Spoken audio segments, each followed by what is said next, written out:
Hello everyone. Today I will be talking about two nocturnes, Opus 46, composed by Austrian composer and pianist Leopoldine Blahetka. The 19th century solo piano nocturne is widely understood as an intimate form of salon setting with characteristic pianistic writing of right-hand melody and left-hand accompaniment. This view is informed by scholarship on the genre since the beginning of the 20th century. Although numerous composers have written nocturnes, current understandings of the genre are based largely on research surrounding nocturnes by John Field and Frédéric Chopin. This is not surprising, as these two composers left an immense legacy in this genre. Chopin composed 21 nocturnes and John Field composed 18, which is by far, which surpasses by far any other composer of the time. Besides the scholarship on this genre, recordings also seem to follow the same trend, rarely showcasing works outside of the canon of these two composers. And this leaves us with an important question. How may a study of nocturnes by other composers inform and enrich our understanding of this genre? And more specifically, as this genre was often idealized as feminine form, why are we not exploring nocturnes composed by female composers? You can probably recognize some of these names, such as Clara Wieck and Fanny Hensel. However, all of these women that you see here, Maria Szymanowska, Louise Farenc, Leopoldine Blahetka, they all composed nocturnes, and they all have been very successful, especially as performers during their lifetime, but have sadly been forgotten. As a matter of fact, if we combine all of their nocturnes, and this here includes also composer Mélanie Chasselon and Marie Colli, we have 10 beautiful pieces that are left in the shadow for over 200 years. And more importantly, many of these works are quite different in their form or texture to what we are used to in this genre. To give you an example, here are two separate nocturnes. One is by Chopin and one is by Leopoldine Blahetka. You don't have to be a pianist to notice how different these textures are. You actually don't even need to be a musician to see that Blahetka's score is so much busier than Chopin's. Now, while each of the aforementioned women composers introduced something unique in their nocturnes, this research focuses solely on Blahetka's two nocturnes, Opus 46, as they are by far the wildest examples I stumbled upon in this genre. Blahetka significantly deviated from the traditional nocturne form, instead creating her own hybrid forms, a Polonaise nocturne and a piano concerto nocturne. And while her two nocturnes hold clear connections to compositional techniques of Field and Chopin, Blahetka foregrounded virtuosity to such extent that they became more of showpieces, more suited for big concert halls rather than intimate setting of a music salon in the 19th century. But before we dive into Blahetka's nocturnes, I do want to say just a few words about the history of this genre and how it became one of the most iconic forms in the 19th century solo piano repertoire.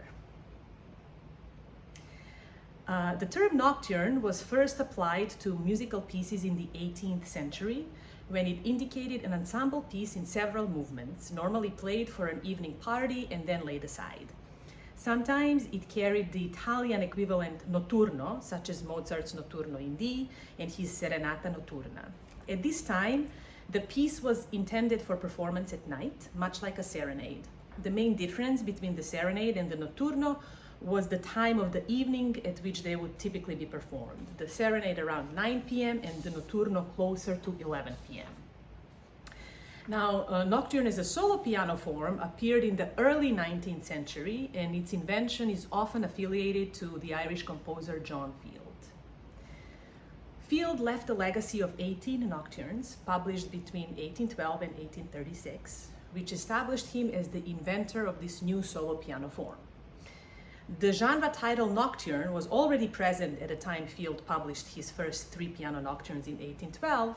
However, it is Field who combined the nocturne style and genre in a significant and moderately consistent way.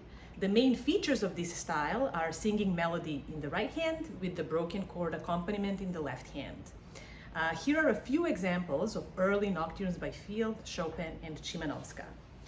As you can see, this broken chord accompaniment style is employed by all 3 composers. The development of the sustain pedal on the piano greatly contributed to the nocturne style, as it made it possible to achieve a widespread accompaniment of a vocally inspired melody. I'll give you just a very short example of one of the famous nocturnes by Chopin, Nocturne in D flat major, where you can hear this broken chord accompaniment together with the sustained pedal, and that's like the main characteristic of the genre.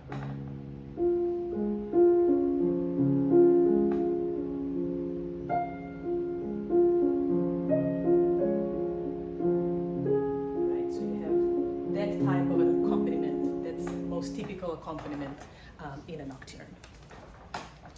Now, it has been assumed that Chopin simply inherited a well-established formula, which then influenced the majority of scholarship on solo piano nocturnes, particularly during the 20th century. Chopin composed 21 nocturnes, which by far surpasses the other composers of that era. He was the first one to introduce a contrasting middle section in his nocturnes. His legacy in this genre is immense, which is one of the reasons why scholars and performers consider him the master of this genre. However, this also leads to a very narrow pool in nocturne scholarship, as most scholars to this day focus on nocturnes composed by Chopin. So far, very few have examined nocturnes composed by female composers, and these limited studies often revolve only around nocturnes by Clara Wieck and Fanny Hensel. Now, what I found quite interesting while doing my research is the fact that while many of these women composer pianists were celebrated during their lifetime as performers, most of them were openly discouraged in pursuing a career in composition.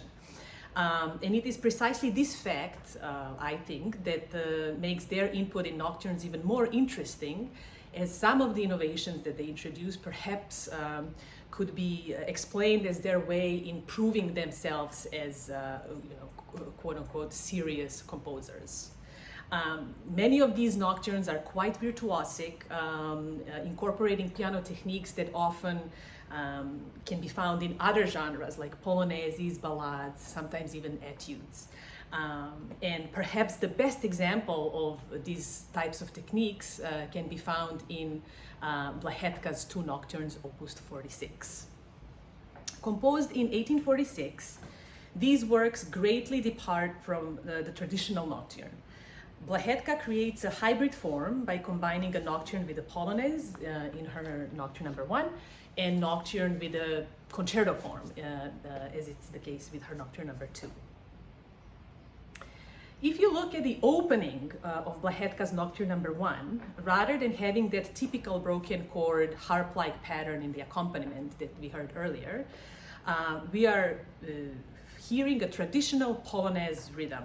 Yam, pararam, pam, pam, pam. So far, the only other example I could find where the polonaise is used in a nocturne is Nocturne en Bandeon by Mélanie Chasselon. But in her case, she uses a polonaise as sort of a contrasting middle section of the nocturne. And as I mentioned before, this is something that Chopin introduced and has since then become quite common. So in Blahetka's case here in her Nocturne number 1, it's quite shocking because she uses the polonaise features from the very beginning. Now, one can argue that she did this intentionally, sort of as an homage to her dear friend Chopin, because there are other similarities throughout the piece that can be found between this nocturne and Chopin's Polonaise, Opus 26, number 1.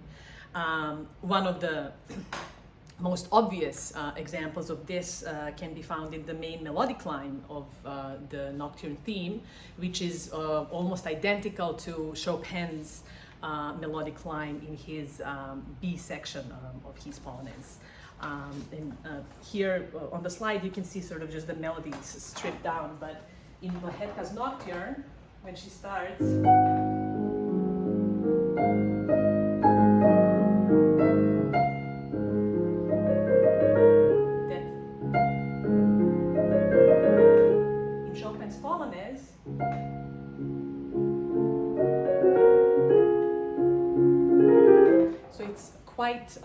quite similar.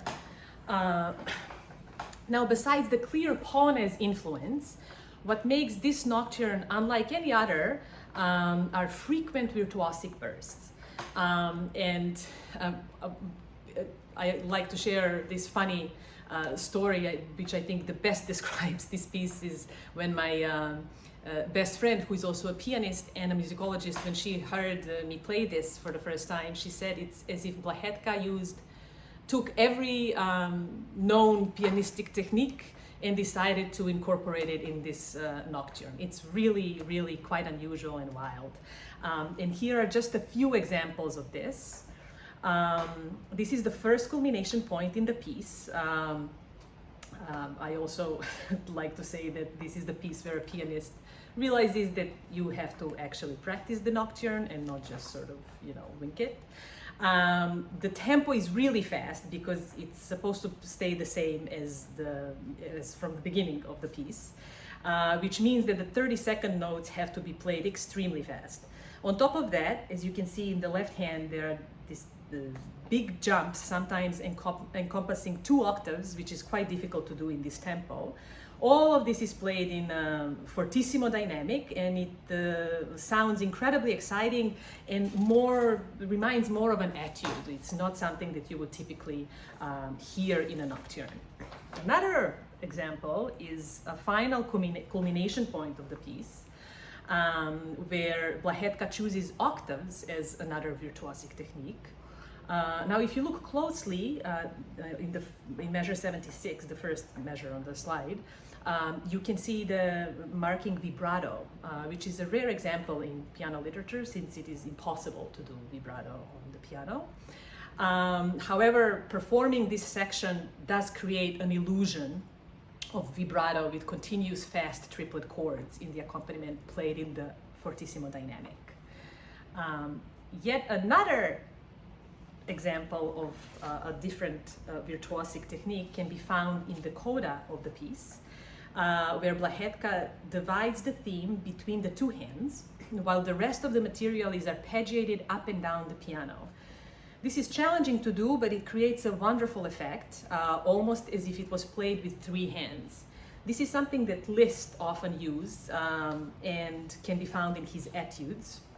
And I'll give you a little example. This is one of his most famous etudes.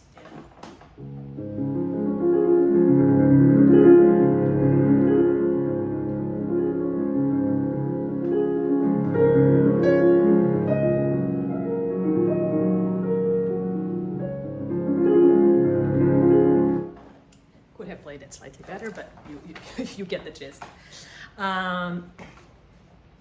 Now, since Blahetka was often praised for her technical superiority, these virtuosic moments showcase not only her compositional flair, but also her pianistic skills. Amongst her 3 nocturnes, I'll talk later about the 3rd nocturne that she composed towards the end of her life.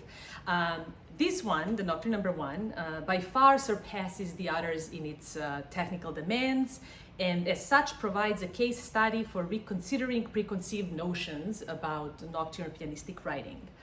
Now, before we look into her 2nd nocturne, I'm going to play a little excerpt, and I would like for you to hear a little bit of this piece, as it's really, really quite special.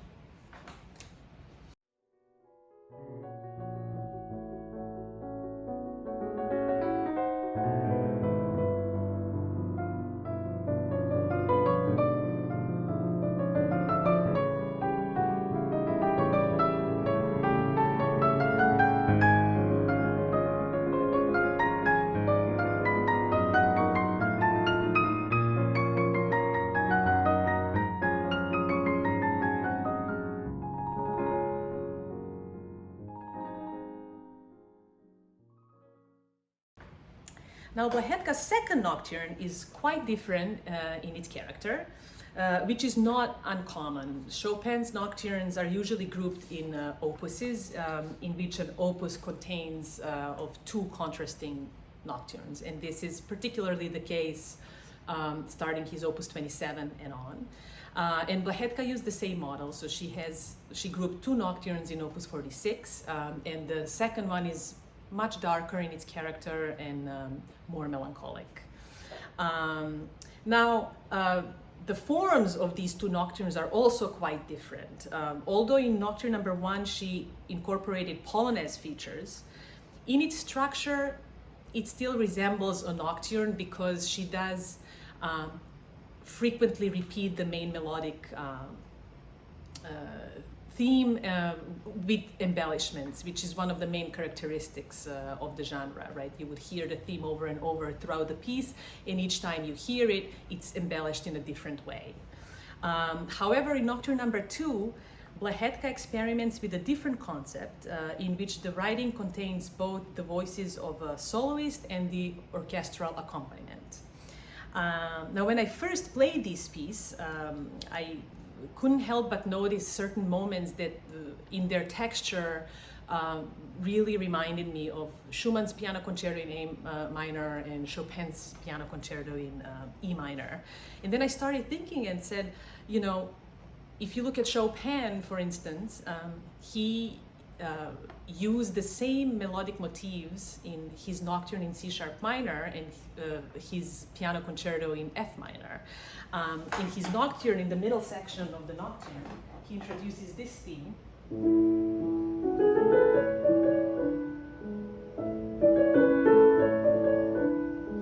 And the third movement of his piano concerto in F minor is like this. So it's basically the same melody, and there are multiple examples like this. You know, naturally in the concerto, because it's such a big form, he then expands on this motif,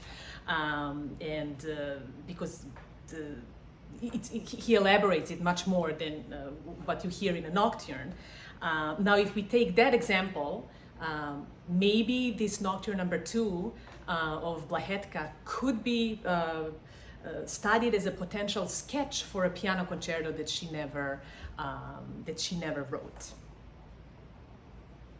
Now, this nocturne starts with a long introduction that is repeated in its entirety towards the end of the piece. Compared to any other nocturne by Chopin or Field or even any other female composer of the time, this is by far the longest, most elaborate introduction in the genre. The overall texture of this introduction is orchestral. You have a continuous tremolo in the bass and harp-like arpeggios in the top voice. And this really disrupts the intimate sound world of the nocturne. And I will play you now a recording of how this introduction sounds.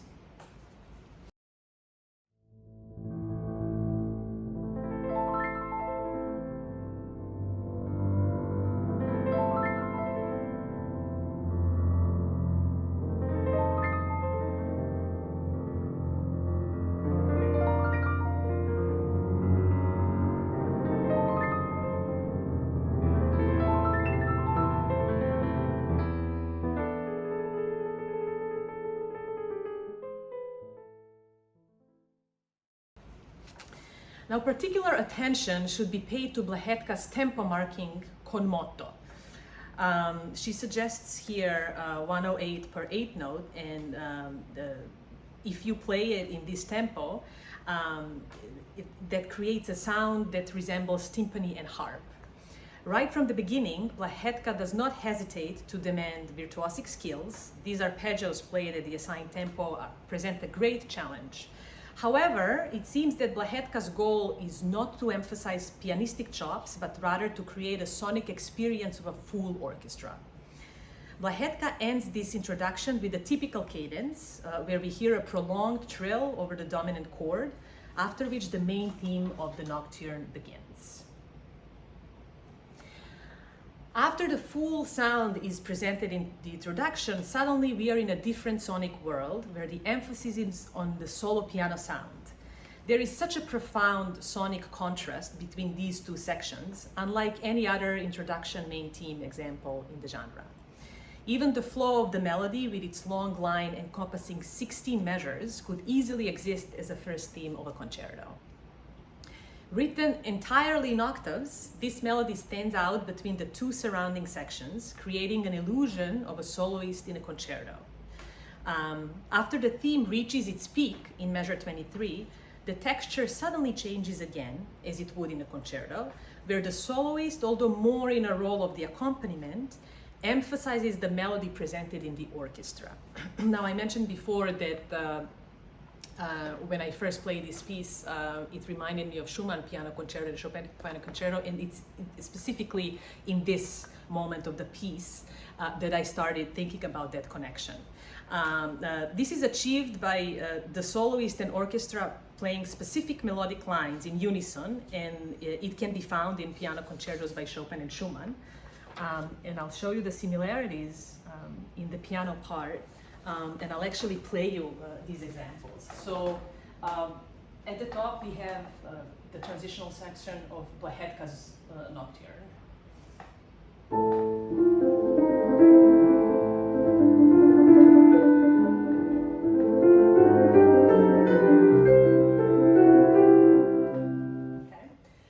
Now, Chopin's piano concerto in E minor, first movement, after the main theme is presented, this is the transition.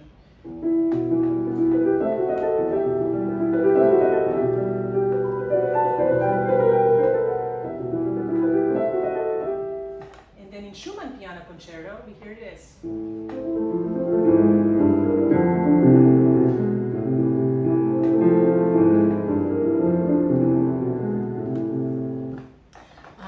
So if we strip everything else down, Blahetka's, the melodies move in a very similar way, and this is what's played in unison with the orchestra. So in Blahetka's case,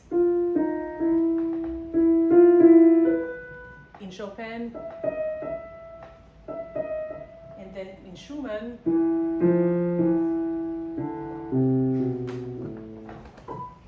now, Chopin's and Schumann's development of their material in this transitional section is obviously much more complex, which is natural because they're working within a bigger form, right, a concerto. But Blahetka, although limited with the shorter form, masterfully achieves the same exciting effect in this transition, using chromaticism and continuous crescendo to reach the first peak moment of the piece, after which she introduces us to the second theme.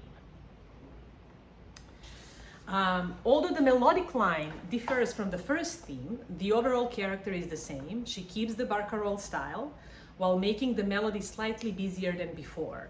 Blahetka here extensively uses octaves, which is also more commonly found in examples of second themes in piano concertos. Similar to a concerto form, after the second theme is presented, Blahetka uses the material from the exposition, in this case from the previously mentioned transitioning section, as inspiration for the development section, where in the first transition she kept the harmonic language simple. This time the harmonies are much more complex with frequent modulations, leading up to the culmination point marked con fuoco with the fortissimo dynamic. And this resembles a moment where in a piano concerto the orchestral tutti would lead us to the big solo cadenza. I will now play you a little excerpt so you can hear this culmination, including the cadenza, and then we'll go back and discuss it further.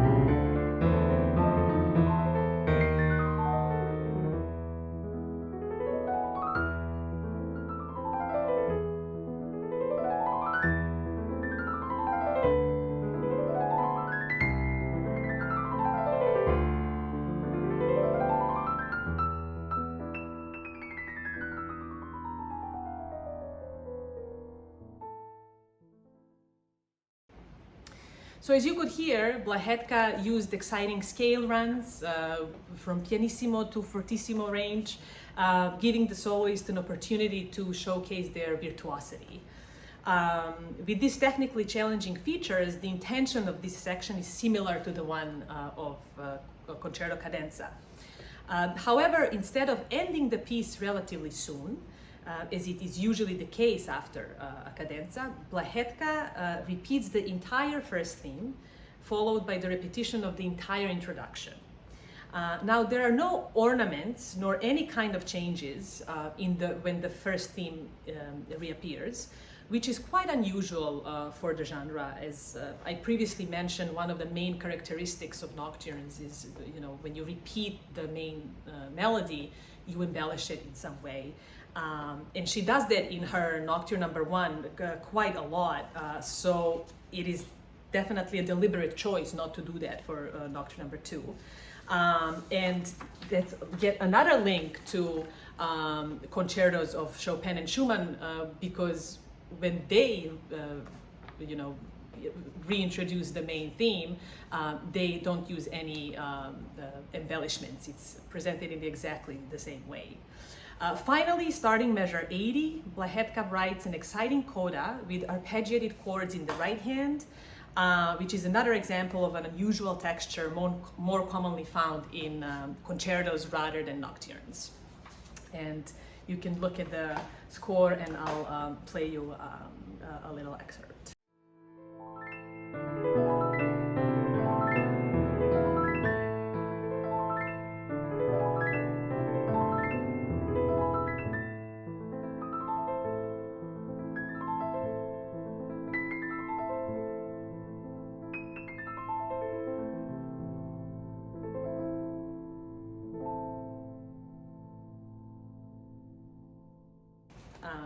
Now, as a performer of this nocturne, I was initially puzzled by Blahetka's ending of the piece. Although composers frequently used arpeggiated chords to end the nocturne, the upward motion of both hands evokes a feeling of wandering rather than a conclusion. Now, since Blahetka never composed the piano concerto, it is impossible to know if this nocturne was indeed just the beginning of a larger work. However, her unique form and orchestral textures in this piece are a pioneering example in the genre, as this piece is unlike any of the intimate nocturnes composed by her contemporaries. But perhaps the most intriguing is the fact that Blahetka, towards the end of her life, composed one more nocturne, her Nocturne number 4, which indicates that there might be Nocturne number 3 somewhere in between, but I have not found it yet. And that nocturne is, what you would consider the most typical nocturne of the time, very mellow, melancholic, broken chord accompaniment, etc. So that fact only confirms my belief that she used these early nocturnes sort of as a statement that she should be taken more seriously as a composer, and was much capable composing bigger works, and didn't want to be put in the box that she's just a female, composer who can only write small salon type pieces. In conclusion, these nocturnes not only diversify the genre of nocturne, but they also shed light on the performance style of the established canonic nocturnes by Chopin. Playing these nocturnes liberates the nocturne from its stereotypes as melancholic, salon-type love songs that do not allow for too much excitement. The unusual textures, hybrid forms, and the virtuosic demands found in these works suggest a much greater variety in nocturne compositional style during the 19th century. Lastly, applying more performative virtuosity and exhilaration found in these nocturnes to others offers a refreshing outlook to this genre. Thank you very much.